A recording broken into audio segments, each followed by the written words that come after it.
오늘 주제는 그 신종 코로나 바이러스 관련해서 그 설교의 그 신학적 견해를 좀 나누고자 합니다. 요새 그 인터넷을 보면은 인터넷이나 유튜브를 보면은 그 신종 코로나 바이러스 관련해서 설교하시는 분들이 종종 있어요. 근데 그 설교의 내용은 주로 이제 뭐 하나님의 심판이라는 내용으로 설교들을 하는데 그 부분을 좀 신학적 관점에서 좀 보고자 합니다. 코로나 바이러스 문제를 뭐 개인적 의견으로 주장하는 것은 뭐 문제시할 필요가 없어요. 그 문제는 그 강단에서 하나님 말씀인 성경을 인용해서 말씀이 선포되기에 신학적 관점으로 볼 필요가 있는 겁니다. 지금 그 강단에서 코로나 바이러스 문제를 하나님의 심판이라 선포하는데 신학적으로 그 두 가지 관점에서 좀 접근하고자 합니다. 성경 문자주의와 계시의 점진성이에요. 성경 문자주의, biblical literalism이라고 그러죠. 이 성경 문자주의의 사전적 의미는 성경의 문구 그대로를 따르자는 주장입니다. 그러니까 16세기에 이 주장이 나왔어요. 그러나 그 종고기의 그 신학자들로부터 그 거부된 성경 이해 방식이기도 합니다. 근데 근대에 와서 또 개신교 보수지 성경 이해로 또 활용되기 시작했던 거예요. 그러니까 부활한 거죠. 그러니까 근본주의 성경 해석의 개념으로 사용되었던 겁니다. 그러니까 지금 우리나라 상당수의 많은 나이 드신 나이 드신 그 목회자들이 이 근본주의 영향을 좀 많이 받았어요. 그래서 성경을 좀 문자적으로 해석하는 경향이 있습니다. 문자적 의미를 고수하는 이 문자주의라는 이 사전적 정의와 동일하게 그 사용되는데, 그러니까 여기서 문자적이라는 것은 뭐 비유나 은유가 아닌 단어나 단어들의 주요하고 엄밀한 의미의 그 관야구 일치하는 것을 의미합니다. 그러니까 성경에 나온 모든 기록을 뭐 시대적 배경이나 그 의미가 아니라 문자에 기록된 그대로 따라야 한다는 극단적 성경 이해 방식이에요. 그러니까 성경을 말씀 그대로 뭐 경전으로 높이 받들고 들어가다 보니 문자 근본주의 신앙이 생긴 겁니다. 뭐 성경 자체를 높이고 뭐 절대적으로 보려는 그 순수한 마음은 이해해요. 그러나 지나치면 성경 메시지를 왜곡하는 상황을 초래합니다. 그러니까 말씀에 대한 해석 자체를 거부하게 되는 거예요.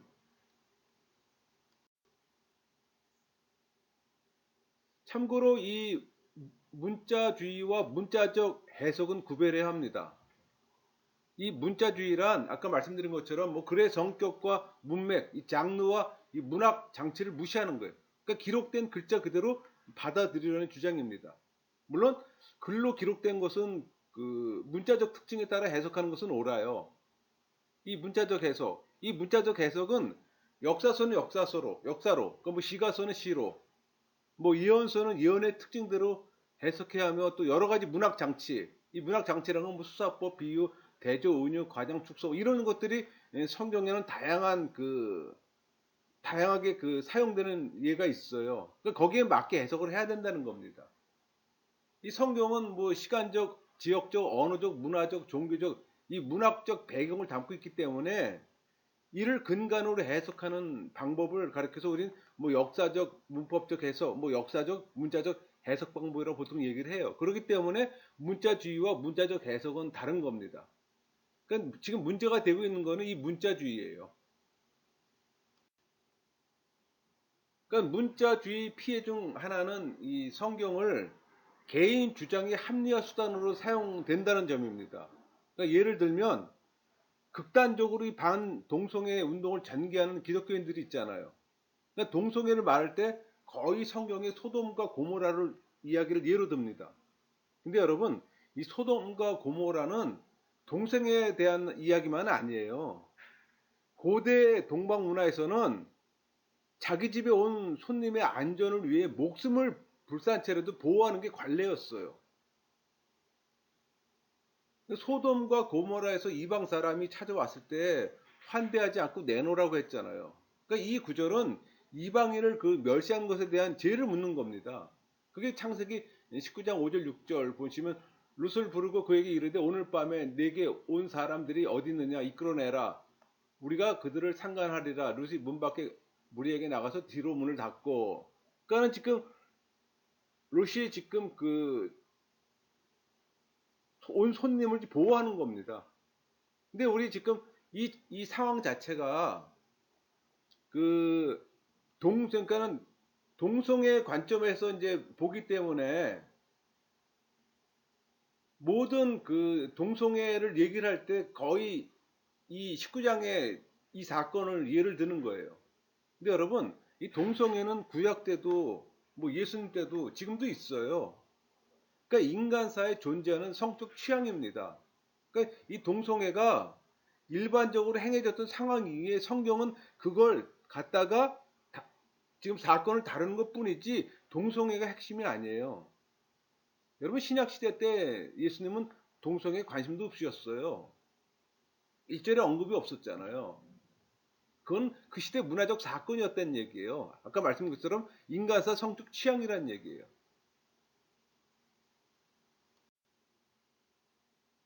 성경을 내 주장을 관찰하려는 도구로 사용해서는 안 됩니다. 성경을 잣대로 활용하려면 바른 해석을 하고 적용시켜야 되는 거예요. 그러니까 이 성경 문자주의는 문자 근본주의 자세가 성경의 가치를 높인다고 생각합니다. 흔히 여러분 일상의 삶에서 성경을 인용하는 사람들 자주 보잖아요. 근데 그 내심에는 내 말이 성경적으로 옳고 너는 비성경적이야. 그래서 내 말이 틀렸어. 이런 생각을 갖고 있습니다. 그런데 여러분 어떤 상황이든 성경을 증명 자료로 인용하는 것이야말로 가장 비성경적이에요. 여러분 성경은 그런 책이 아니에요. 성경은 구원에 초점을 맞춘 책입니다. 그러니까 성경을 통해 누군가를 조종하려고 해서는 안 되는 거죠. 일반적으로 이 문자주의는 안 좋은 의미로 사용되고 있습니다. 그러니까 성경을 문자적으로만 보면 모세 오경의 613개 조항을 모두 지켜야 합니다. 돼지고기도 먹지 말고 예배 때 양 잡고 얘가 너무 많아서 뭐 나일도 못할 정도네요. 여러분 그 성경이 쓰여진 시대적 배경이나 당시 문화를 이해합니다. 성경이 쓰여진 시대와 우리 시대는 너무 달라요. 갭이 너무 크고 많아요. 여기 보면 시간적 갭, 지역적 갭, 언어적 갭, 문화적 갭, 종교적 갭, 문학적 갭이 있잖아요. 여러분 시간이 6천년의 시간의 갭이 있어요. 8,000km나 반도하고 이스라엘 땅이 8,000km나 됩니다. 지역적 갭이 있어요. 또 언어적 갭이 있습니다. 고대 근동의 아람어, 히브리어, 나중에 헬라어. 우리는 한글이잖아요. 문화적 갭이 있어요. 고대 중동의 문화, 우리 반도 문화가 있고, 종교적 갭이 있는 거예요. 또 문학적 갭이 있고, 이 문학적 갭은 우리 서른 본론 결혼이라면 그쪽은 키아즘 구조잖아요. 그러니까 이런 갭을 다 무시하고 다이렉트로 그냥 해석을 한다? 그 바른 해석이 아니죠. 그 갭을 모두 무시하는 게 문자주의예요, 여러분. 그러니 오류가 크죠. 자기 혼자 조용히 문자주의로 성경을 실천하는 것은 말하지 않습니다. 돼지고기를 안 먹든 동성애를 안 하고 이런 식으로 자기만 잘 지키면 다른 이에게 피해를 주지 않잖아요. 죄가 되지 않아요. 뭐 11조에 대해서도 논란의 여지가 많지만 자기만 조용히 소득의 10분의 1을 구별해서 하나님께 드리는 것은 아무 문제가 되지 않아요. 오히려 경건한 신앙으로 칭찬받을 겁니다. 하지만 문자주의로 강단에서 선포하면 문제가 달라집니다. 여러분 강단 선포는 신학적 검토를 거친 것만을 선포하는 게 바람직합니다. 그래서 조심스러운 거예요. 구약을 해석해서 선포할 때 이 복음이라는 필터, 예수님이라는 이 필터를 통과해야 바른 해석이 나오는 겁니다. 구약을 이런 복음이라는 필터를 사용하지 않고 그대로 해석해서 선포가 되면 유대 경전을 믿고 따르는 것에 지나지 않아요. 유대인들이 지금 유대교가 구약을 경전으로 지금 사용하고 있잖아요. 우린 유대인이 아니에요, 여러분. 우린 기독교인이에요. 그 기독교인이 성경을 무시하고 유대 경전을 믿는다? 그게 말이 안 되죠. 그래서 이 계시의 점진성이라는 개념 이해가 필요하고 문자 위주로 보면 안 되는 이유입니다. 우리 디모데전서 2장 12절 볼까요? 여자가 가르치는 것과 남자를 주관하는 것을 허락하지 아니하노니 오직 조용할지니라. 사도 바울의 교훈을 받아들여 우리 자매님들이 교회 내에서 발언을 좀 자제해 준다면 아름다운 양보의 미덕이 될 수 있을 겁니다. 하지만 여자는 교회에서 조용히 하라고 공식 석상에서 요구하는 것은 교회의 갈등을 또 야기합니다. 한 단계 더 나가볼까요? 문자주의로 보면 여자 목사 안수에 전혀 문제가 없어요. 왜? 여자를 목사로 세우지 말라는 구절이 성경에 없잖아요. 여러분, 성경은 역사책이 아니에요. 법전도 아니고 구원에 관한 책입니다. 성경을 이 시대에 갖고 와서 적용할 때 참고해야 될 상황이에요. 여러분, 성경을 문자주의로만 해석할 경우 어떤 부작용이 일어날까? 많이 일어날 겁니다, 부작용이. 만약 성경을 문자주의로 적용해서 동성애도 금지하고 자매들이 교회에서 사역하는 것도 축소시키고 막 그렇게 주장한다면, 그럼 그 주장하는 사람은 돼지고기도 먹지 말고 토요일에 일하면 안 되고 예배 때마다 양도 잡아야 하고 동성애 집회가 있으면 가서 돌로 쳐 죽여야 합니다. 그러나 현실적으로 불가능하잖아요. 하지만 이런 걸 못 지키더라도 누구든지 예수의 믿음으로 예수님을 자신의 주로 시인하고 믿는 사람은 구원을 얻을 수 있잖아요. 교회에서 자매가 좀 떠들어도 율법을 완전하게 못 지켜도 성령 세례 받고 예수의 믿음을 받은 자들은 구원을 받잖아요. 내가 필요하면 문자주의로 해석하고 불필요하면 영적 해석하나요? 그럼 모순이잖아요. 일률적으로 지켜야지.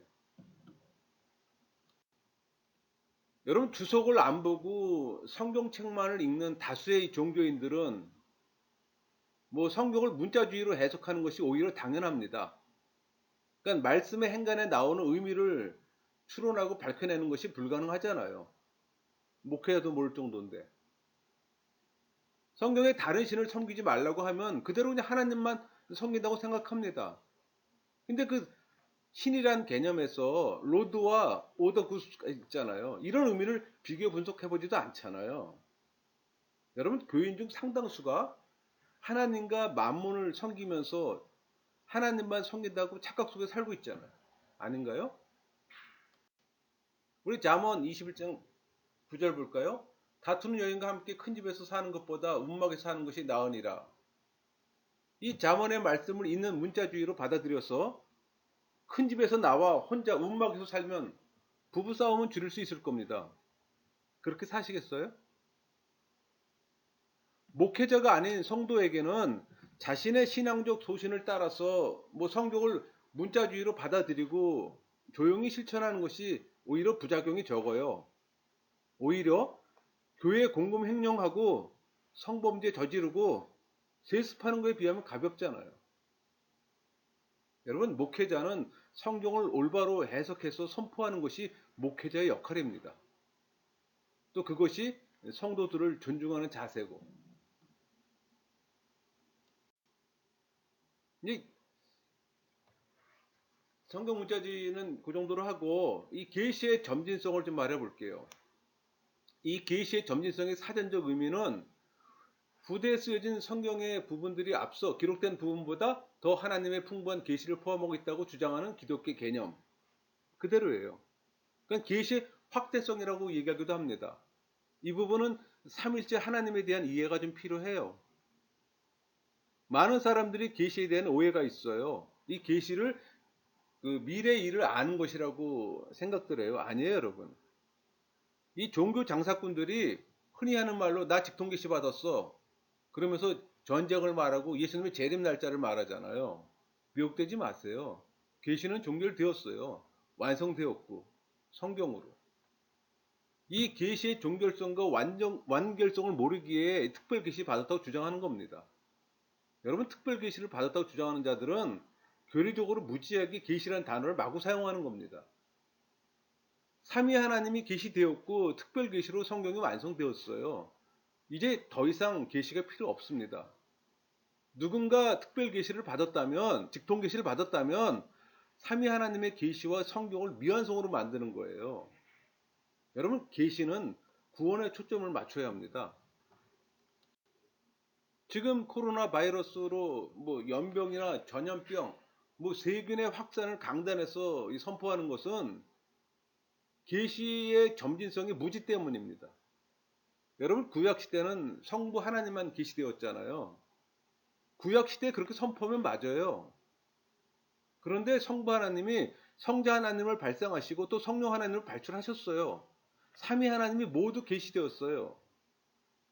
성자 하나님이 성육신 하셔서 이 땅 가운데 오셨잖아요. 인간의 몸으로. 직접 오셨어요. 또 성령은 우리 안에 내주하시잖아요. 그러니까 구약은 신종국가였습니다. 그러니까 성부 하나님이 직접 통치하셨어요. 계시도 심판도. 그러나 이제 삼위 하나님이 모두 계시되었기 때문에 더 이상의 계시는 필요가 없어요. 여러분 지진, 해일, 뭐 화산 폭발로 계시하지 않으셔도 되는 겁니다. 그럴 필요가 없어요 이제는요. 여러분 계시의 점진성을 이해할 때 바른 성경 해석이 나옵니다. 예를 들어 설명해 볼게요. 여러분 세대주의는 이 구약은 성부 하나님 시대, 신약은 성자 하나님 시대, 교회 시대는 성령 하나님 시대라고 보통 말합니다. 아니요, 절대 그렇지 않아요. 삼위 하나님은 창조 때나 지금이나 심판의 때나 항상 동일하게 함께 활동하셨어요. 다만 역할만 분담하는 겁니다. 성부 하나님의 역할은 창조와 섭리라면 성자 하나님의 역할은 구속과 중보, 성령 하나님의 역할은 인도하고 교통하시는 거예요. 조건이 우리 안에 내주하셨어. 그러니까 구약 성경에는 성자 하나님, 성령 하나님이 계시지 않을 뿐 아니라 삼위 하나님, 그러니까 성자 하나님과 성령 하나님이 계시되지 않을 뿐이지 삼위 하나님을 항상 함께 하셨어요. 사역도 같이 하셨고. 그러니까 구약 성경에서 하나님이 말씀하셨다면 모두 성자 하나님입니다. 이적을 베풀었다면 모두 성령 하나님의 사역이에요. 왜? 성자 하나님은 말씀으로 사역하시고 성령 하나님은 이적 사역을 하시기 때문에. 여러분 삼위 하나님의 그 계시의 점진성을 알지 못하면 성경 해석이 왜곡돼 제멋대로 해석합니다. 그래서 교단 교파의 분리는 성경 해석 때문이에요. 교리 정립이 그렇게 중요해요. 그 중에서 가장 중요한 것이 삼일체예요. 삼일체 계시의 점진성이고. 삼일체와 이 계시의 점진성으로 이단을 구별하고 거짓 목사를 구별하고 잘못된 믿음과 구원을 점검합니다. 가장 중요한 것은 바른 성경 해석을 한다는 겁니다. 그러니까 기납적 성경 해석도 좋고 연역적 해석 방법도 좋아요. 더 중요한 게 있어요. 계시의 점진성입니다. 여러분 특별 계시는 성경이잖아요. 예수 그리스도와 성경에 하나님과 영적 진리가 분명히 나타난 계시입니다. 한마디로 죄인을 구속하기 위한 하나님의 구원 계시예요. 그 계시의 말씀을 무지하게 해석하고 선포하면 직무유기입니다. 자격 미달이고. 이 특별 계시란 하나님께서 한정된 시간과 공간에 예정된 사람들에게 자신을 드러냄으로써 그 사람으로 하여금 하나님과의 구속 관계에 들어가게 하는 게 계시예요. 그러니까 하나님께서는 이 기록된 말씀인 성경을 통해 자신을 자세하게 알려주세요. 그러니까 사람들이 성경 말씀을 읽고 들을 때 믿음이 생기고 또 그 믿음으로 성경 속에 나오는 창조와 섭리와 구원과 이 활동하시는 하나님을 알게 되는 겁니다. 그래서 성경 공부를 부지런히 해야 하는 겁니다. 성경을 바르게 알지 못하면 계시된 하나님을 알 수가 없어요. 여러분 특별 계시의 필요성과 목적을 보면은 인간의 죄로 인한 이 비참 때문에 하나님의 특별한 계시는 필요하게 된 겁니다. 다시 말하면 인간이 타락하기 전에 가졌던 그 하나님의 형상을 회복하기 위한 방법의 계시가 필요했던 거예요. 일반 계시는 너무나 막연하고 애매하게 이런 지식을 제공하지 못합니다. 근데 특별 계시는 인간의 죄 문제를 해결하고 또 구원을 주시고자 하는 구속주의 계시예요. 그래서 성경은 그런 관점에서 봐야 되는 겁니다. 여러분, 세대주의는 이 개혁주의와 거리가 너무 먼 성경 해석을 합니다. 그래서 이 개혁주의와 그 세대주의는 대척점에 서 있어요. 그래서 개혁주의 입장에서는 세대주의는 이단시합니다. 예를 들어 그 구약의 삼위 하나님 사역을 모두 성부 하나님의 사역으로 획일적으로 해석하잖아요. 그런 식으로 해석하면은 우리 구원에 있어서 삼위 하나님의 역할이 모호해지고 구원이 불명확해집니다. 그러니까 구약을 설명할 때 삼위 하나님과 인간 사이의 역학적 관계 속에서 이해하지 않고 존재론적으로 설명하는 이 잘못을 범하게 된다는 겁니다. 그러니까 모두가 성부 하나님 관점에서 해석하게 되는 거예요. 그러니까 구약 시대에는 이 성자, 성령 하나님이 계시되지 않았기에 성부 하나님의 일로만 생각하는 겁니다. 그게 큰 차이예요. 여러분, 요새 선포되는 그 강단에 선포되는 그 설교 말씀을 뭐 교리, 신학 다 무시하고 단순하게 설교의 내용들을 한번 봅시다. 중국 정부가 교회를 핍박한다고 하나님께서 전염병으로 심판하신다면, 그럼 그 핍박의 주체인 핍박자에게 주지, 핍박받는 자에게, 핍박받는 사람에게 줍니까? 그건 아니잖아요. 왜? 핍박자를 뭐 달 것 같은 하나님 마음에 합한 자로 만들려고? 그것도 아니잖아요. 그럼 고레스처럼 칙령을 내려서 기독교인을 모두 외국으로 내보내려고? 현대시대에서는 그게 불가능하잖아요. 또 일본 얘기가 또 많이 나오죠. 일본도. 그 일본에 그 우상이 많아서 지진과 해일이 일어났다고 선포하시는 분들 많이 계시잖아요. 그러면 그 결과 일본에 복음화가 일어났나요? 아니잖아요. 성경에서 하나님이 심판하실 때는 회복이 따라옵니다. 만약에 회복이 어려우면 멸망으로 가는 거예요. 심판에는 여러분 메시지가 주어져 있어요. 그럼 그 메시지를 받을 대상이 수준이 돼야 그 주어지는 겁니다. 신적 존재를 인식하지 못하는 무신론자에게는 메시지가 의미가 없어요. 하나님을 모르는 자에게는 심판도 메시지도 없습니다. 그나마 인식해야지 우리 BC 721년에 북이스라엘처럼 사라지는 겁니다. 왜? 북이스라엘 사람들은 적어도 하나님을 인식했었거든요. 근데 중국에 지금 상당수의 많은 사람들이 하나님의 존재, 신적 존재를 인식합니까? 인식 못하죠. 그런 사람들한테 심판 줘봐야 그 사람들은 아무 의미 없어요. 하나님이 내렸다고 생각지도 않아요. 근데 하나님이 그런 일 하실까요? 여러분, 성경의 이적 사역은 아까 제가 말씀드린 것처럼 성령 하나님 사역이에요. 성부 하나님 사역이 아닙니다. 여러분, 이 땅에 성령이 오셨는데 심판이 필요할까요? 어차피 성령의 내주함이 없으면 심판으로 영원한 불못행인데, 또 예수님 재림의 때 심판이 이루어질 텐데 무슨 심판이 필요할까요? 왜 번거롭게 심판하실까요? 그런 의미도 없는 심판을. 심판하실 때는 분명히 이유가 있어야 하고 결과가 나와야 합니다. 저는 오히려 심판 운운하지 말고 피해받는 그들을 위해 섬기고 도와주고 자신을 점검하고 회개하고 기도를 독려하는 게 오히려 목회자의 역할이라고 저는 생각합니다. 여러분, 성경은 하나님 말씀이에요. 하나님께서는 이 말씀을 통해 백성들을 인도하시고 개인의 목적에 사용되는 도구가 아닙니다.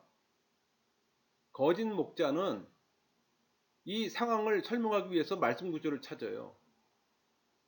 이런 방식은 무당이 하는 방식이에요, 여러분. 넥타이 맨 무당입니까? 이 성경을 마법의 도구로 사용하는 태도, 성경이 쓰인 본래 시대적 배경을 무시하고 맹목적으로 우리 상황에 적용하려 한다면 그것은 성경을 오용하는 거죠. 성경의 목적은 진리를 알고 이해하는 것이며 우리의 믿음과 지혜가 자라나게 하기 위한 겁니다. 자연적으로 발생하는 이 재해는 그 원인이 다양해요. 일부는 인간의 탐욕에 의해서 발생됩니다. 이번 신종 코로나 바이러스는 식탐이 기인한 걸로 저는 알고 있어요. 또 자연적으로 이루어진 일들도 많아요. 여러분, 일본의 지진과 해일은 환태평양 이 지대의 일종의 그 불의 고리, 이 링 오브 파이어, 이 고리에 의해서 자연적으로 정기적으로 일어나는 자연재해입니다. 일본에서 지진이 일어나고 해일이 일어날 때마다 그 모든 일을 성경과 연결해서 하나님의 심판으로 설명하는 것은 바람직하지 않아요. 하나님의 심판이 없어도 일본은 지진과 해일이 수시로 일어나게끔 돼 있어요. 그 위치에 자리매김하고 있기 때문에. 특히 구약의 사건으로 해석하는 것은 더 위험합니다. 문자주의와 계시의 점진성의 이해는 성경 해석의 기본이고 핵심이에요. 여러분, 그렇게 그 성경으로 해석하는 분들 중에 신약으로 이 문제를 해석하는 분들 봤습니까? 전 못 봤어요. 왜 그럴까요? 또 성령께서 우리를 사랑하사 우리를 인도하실 것을 확신하는 것도 중요하지만 우리 또한 영적 분별력을 키워야 합니다.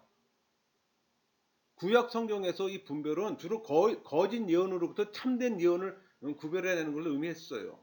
신약 성경은 거짓 목자들과 참 목자들을 분별하는 법을 또 배워야 했습니다.